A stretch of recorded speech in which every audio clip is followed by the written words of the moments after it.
Hari ini saya cerita, judulnya itu Hada Kundala Kesa. Hada itu artinya baik gitu ya. Kundala itu artinya kayak keriting, ikal gitu. Kesa itu rambut gitu ya.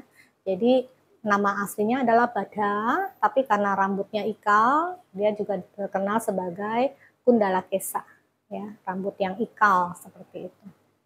Awal ceritanya diceritakan dulu bukan tentang dia. Jadi pada saat itu ada wanita sedang hamil, terus orang ada melihat kayak astronomi perbintangan gitu ya, perbintangan.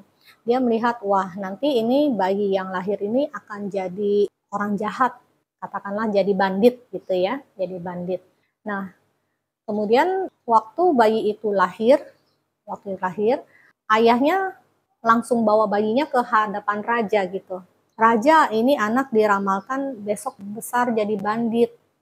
Enaknya diapain gitu? Dia tanya sama rajanya ya.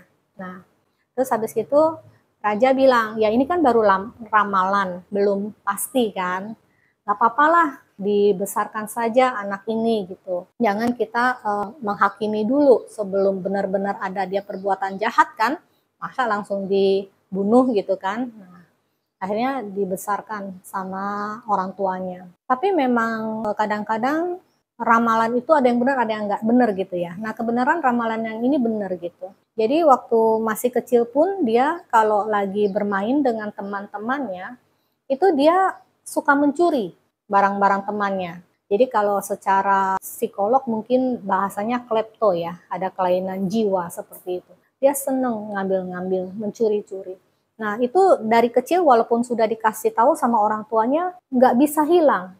Nah, ini kenapa ya? Karena kejadian dulu di masa-masa lampau pun udah terbiasa begitu ya. Jadi kebawa kehidupan dia walaupun dari kecil sebetul sering.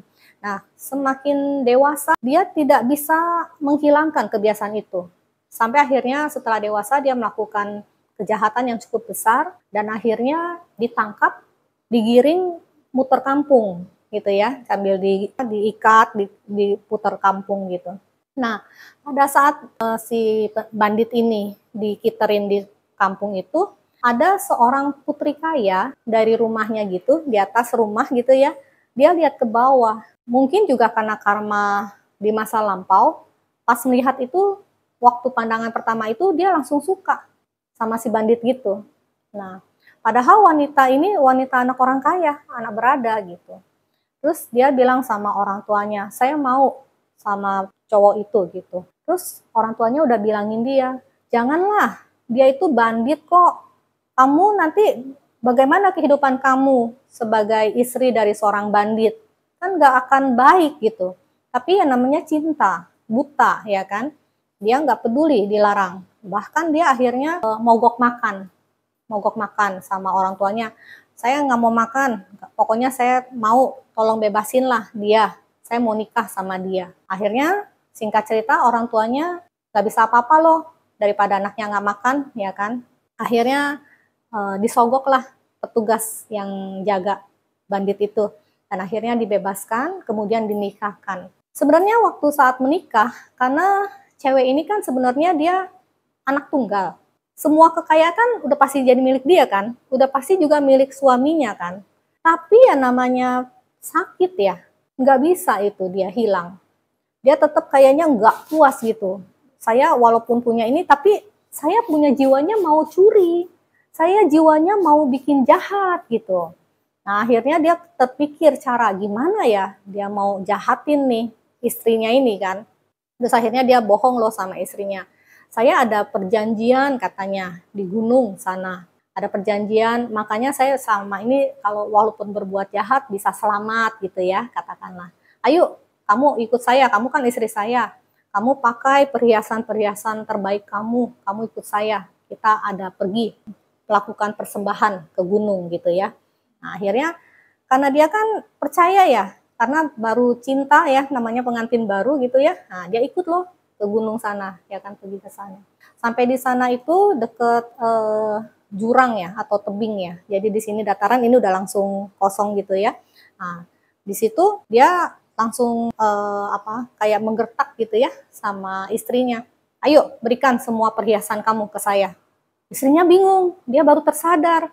Lah, jangankan harta-harta ini katanya, rumah di rumah pun, nyawa saya pun sebenarnya udah milik kamu. Kenapa kamu masih mau ngerampok saya gitu kan? Dia bingung kan ya. Ya, tapi saya nggak mau. Saya maunya rampok kamu begitu kan. Yang namanya orang sakit jiwa ya kan, susah kan. Akhirnya, tapi untungnya si cewek ini, walaupun dia buta karena cinta, dia itu pinter anaknya. Jadi dia waktu tersadar gitu ya, waktu tersadar, dia nggak marah-marahin cowok itu. Dia juga nggak bersedih nangis-nangisin kebodohan dia. Tapi dia mikir, solusinya gimana nih? Keluar dalam posisi keadaan genting kayak gini kan. Dia udah di pinggiran jurang ya kan, udah dihadang sama suaminya. Terus dia bilang gini, oh ya, berilah saya kesempatan supaya saya meninggal juga jadi istri yang baik lah ya. Saya tetap mau menghormat sama kamu, saya masih mau peluk kamu dari 4 arah gitu, dia bilang. Oke lah, katanya penjahatnya ya, dia pikir kan nggak ada ruginya, terakhir aja. Terus kemudian dia peluk loh dari depan, ya kan. Terus dari kiri, dari kanan. Nah, pas dari belakang, dia langsung dorong ya suaminya itu. Akhirnya suaminya kan jatuh ke jurang, meninggal. Pada saat dia setelah melakukan itu, dia ada rasa penyesalan. Tapi penyesalannya juga dia bukannya nangis, bukannya menyesal terus. Penyesalannya dia adalah mikir, saya harus cari cara nih, supaya saya nggak merasa bersalah seperti ini. Karena kan dia dasarnya anak yang baik ya. Nah, dia gimana nih caranya? Akhirnya dia keliling, cari guru-guru. Banyak guru yang dia datangin. Dia cerita kejadian dia pengen dapet solusinya bagaimana. Dia berguru di satu guru, berguru di satu guru, berguru di banyak guru. Nah, sebenarnya wanita ini dulu dikatakan rambutnya nggak ikal, nggak keriting-keriting gitu ya. Rambutnya lurus gitu. Cuman ada di satu guru, itu dia akhirnya kan ketemu guru itu, dia bilang, oh ya, kamu untuk menebus gitu ya, katakanlah yang menebus dosa ini atau menghapus dosa ini, kamu harus dicabutin gitu rambutnya satu-satu. Nah, di satu-satu dia kan sakit ya, dicabutin satu-satu ya, gimana gitu rasanya. Nah, dikatakan bahwa setelah dicabutin satu-satu semua, pas numbuh rambutnya jadi keriting-keriting, ikal-ikal. Nah, makanya dia terkenal sebagai wanita yang rambutnya ikal, seperti itu. Nah, dia udah berguru di satu guru, udah banyak guru lah. Akhirnya ilmunya udah banyak. Nah, karena sudah banyak, setiap kali dia berdebat sama orang, dia menang. Nah, timbul kesombongan dia. Dia bikin kayak gundukan pasir gitu ya. Dia tantang loh orang-orang. Siapa yang berani rubuhkan pasir ini, berarti nantang berdebat sama dia. Kalau misalnya dia kalah, dia akan bersedia jadi istri. Kalau dia itu cowok gitu ya. Ataupun kalau dia bukan cowok tapi seorang biku atau seorang pertapa, dia jadi muridnya gitulah. Ya dia seperti itu sayembara yang dia umumkan. Satu hari yang mulia Sariputta lihat gundukan itu. Tanya lo sama anak-anak, itu apa? Anak-anak cerita. Terus yang mulia Sariputta bilang, ya udah kamu injek-injek aja tumpukan pasir itu. Nah, dia lihat anak-anak itu ya, kenapa diinjek-injek? Mau nantang saya ya katanya. Terus anak-anaknya bilang itu disuruh sama Bante itu gitu kan. Akhirnya singkat cerita dia melakukan tanya jawab dengan yang mulia Sariputta. Tapi yang menang adalah yang mulia Sariputta. Karena yang mulia Sariputta kan terkenal sangat bijaksana kan, apapun beliau bisa jawab ya seperti itu. Nah, waktu si Bada ini bilang, oke, saya jadi murid kamu, yang mulia Sariputta bilang enggak, kamu jadi coba ketemu sama Sang Buddha gitu. Nah, dia akhirnya mencoba ketemu Sang Buddha gitu ya. Dalam dari jarak jauh, Sang Buddha udah lihat dia gitu. Dan Sang Buddha cuman membacakan syair pendek seperti itu ya. Sahasamapi cegata, anata pada sanghita, ekang gata padang seyo yang sutwa upasamatiti.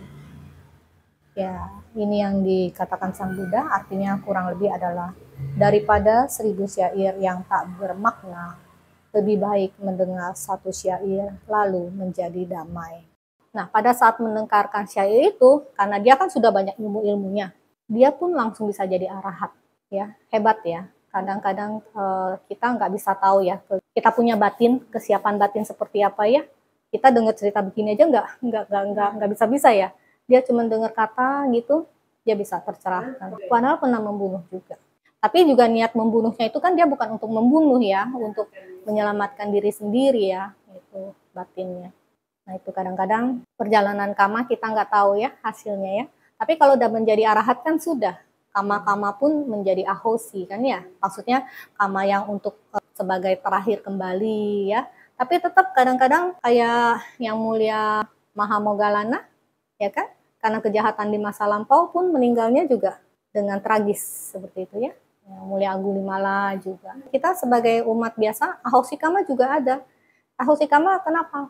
Kan kita ada 7 jawana. Kalau belajar Abhidhamma kan 7 jawana.